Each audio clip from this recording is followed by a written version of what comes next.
Mais pour l'heure, comme tous les jours, justement, les acteurs de l'actualité sur Europe 1. Et j'accueille Laurent Mignon. Bonjour. Bonjour Mathieu Béliard. Vous êtes le patron de la BPCE, le réseau des banques populaires et caisses d'épargne, qui finance 20% de l'économie française. Je parle bien sûr sous votre contrôle, Laurent Mignon.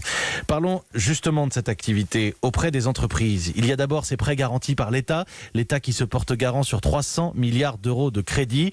Aujourd'hui, des entreprises ont besoin des banques pour passer ce moment difficile. Est-ce que vous répondez présent et surtout combien de crédits est-ce que vous avez accordé chez BPCE ? On en a fait beaucoup, mais ce n'est que le début. Mais je voudrais revenir quand même sur un point. D'abord, vous dire qu'on est dans une crise très particulière. On est dans une crise qui est une crise sanitaire au début, mais qui s'est traduite par une crise pour les entreprises massive, puisque beaucoup d'entre elles ont vu leur activité s'arrêter, non plus de consommateurs, non plus de clients, et cette crise est une crise majeure. Alors elle se traduit bien entendu par des perturbations sur le marché financier, mais c'est pas, à la grande différence de 2008, une crise bancaire. Et les banques, justement, sont là, elles sont solides, elles ont des fonds propres élevés, elles ont la capacité à accompagner leurs clients, et comme vous l'avez rappelé, c'est particulièrement le cas pour le groupe BPCE.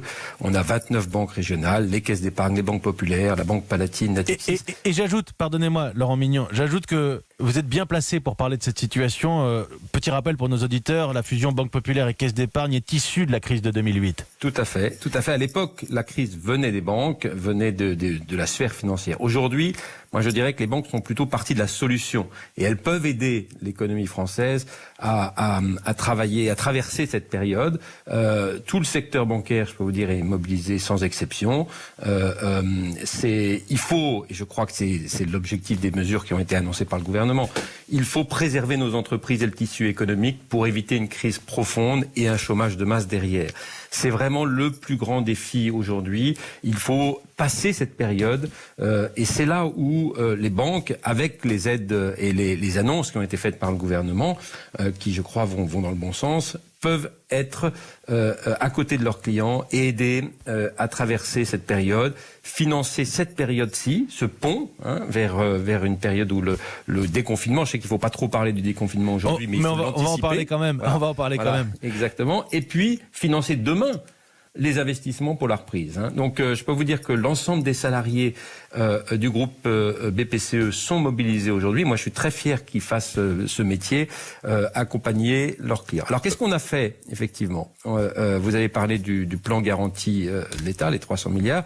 On a fait une première chose qui était très importante, peut-être moins visible, mais il y a le 20 mars, nous avons annoncé un report automatique de 6 mois des crédits d'investissement des entreprises qui étaient touchées et des clients professionnels. Automatiquement, sans qu'on en fasse la demande. Automatiquement, sans faire la demande. Un report automatique. C'est 400 000 échéances de crédits qui ont été reportées automatiquement, sans frais de dossier. Ça concerne les intérêts et le principal. Et on l'a fait de façon proactive, à notre initiative. Ça a évité de rentrer dans un débat. Et alors après, les entreprises qui ne souhaitent pas en bénéficier peuvent toujours nous le demander. Honnêtement, il y en a très peu. Et ça leur a permis d'avoir allégé toutes les charges liées au remboursement de ces crédits. Alors maintenant, vous avez raison, il y a un nouveau dispositif qui lui est très massif, qui est le plan, les prêts garantis par l'État, le PGE. C'est un dispositif qui va permettre d'accompagner beaucoup d'entreprises dans cette période. Alors c'est un dispositif combien chez vous justement, Laurent Mignon? Alors aujourd'hui on a eu à peu près 33 000 demandes depuis en 10 jours, parce que c'est tout nouveau. On en a déjà accordé 13 000. Mais c'est beaucoup, c'est 60%, c'est des commerçants, des artisans. Vous voyez, c'est ce que j'allais vous demander. Très pratique. PME, 60% des PME, des petites entreprises. On en a accordé 13 000, mais on continue. Et sur les 33 000 demandes, les autres sont en cours. 13 000, ça fait quel montant, Laurent Mignon? Pour l'instant, c'est 2,5 milliards à peu près pour nous. D'accord. Mais ça va continuer. Le taux de dossiers qui ne pas aller au bout, qui ne va pas aboutir, c'est à peu près chez nous à ce stade, mais ça peut évoluer, c'est 5%.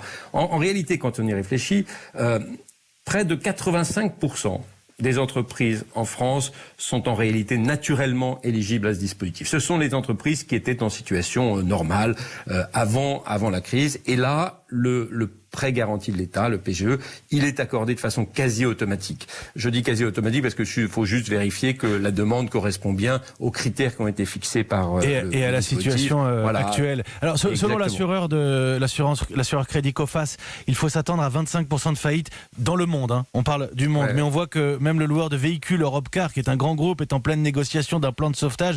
Il va y avoir des faillites. Ces prêts garantis par l'État, Laurent Mignon, il va falloir les rembourser. Est-ce que ça veut dire que vous êtes en train en ce moment d'accorder des crédits que vous n'auriez jamais accordés en temps normal ? Non, je crois qu'il ne faut pas le voir comme ça. Et c'est pour ça que, justement, je vous disais, il y a pour 85% des entreprises, c'est quelque chose où on va les accompagner dans une période où ils n'ont plus de rentrée de chiffre d'affaires. Donc, elles ont des charges, des entreprises. Une partie ont été prises en charge par l'État grâce notamment au chômage partiel. Mais elles payent quand même beaucoup d'autres choses. Et donc, elles ont besoin de cet accompagnement. Pour une plus petite partie, 10 à 12, qui avaient des difficultés avant la crise, on va les regarder au cas par cas et on va étudier avec elles si c'est la bonne solution. Dans d'autres cas, il y a d'autres solutions qui peuvent être mieux adaptées. Il y a les aides de la BPI, il y a un certain nombre d'autres formes. Et puis, il y aura toujours 2 à 3% d'entreprises qui étaient très compromises, qui étaient en grande difficulté avant la crise, où là, franchement, le recours au crédit n'est pas la solution, parce que de toute façon, même avant, elles n'auraient pas été en capacité de rembourser, les endettés ne seraient pas raisonnables. Et là, il faut se tourner vers d'autres dispositifs qui peuvent être des fonds de garantie, par exemple, pour les aider à traverser cette période. Mais leur prêter de l'argent n'est pas la bonne solution.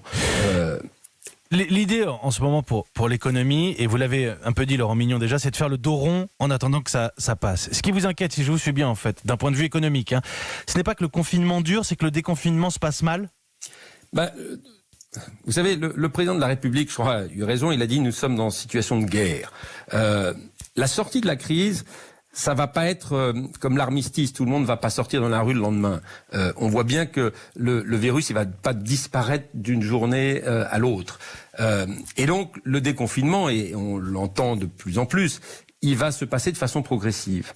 Ce qui veut dire aussi que l'activité économique, elle va pas repartir du jour au lendemain, exactement comme elle était avant. Et donc, il va falloir accompagner les entreprises dans la phase post-déconfinement, de manière à ce que cette activité économique puisse repartir de façon tranquille et qu'elle ne se traduise pas à ce moment-là, quand les dispositifs d'aide massifs qui sont mis en place, qu'elle ne se traduise pas à ce moment-là par des faillites massives. C'est tout le grand enjeu de cette période-là.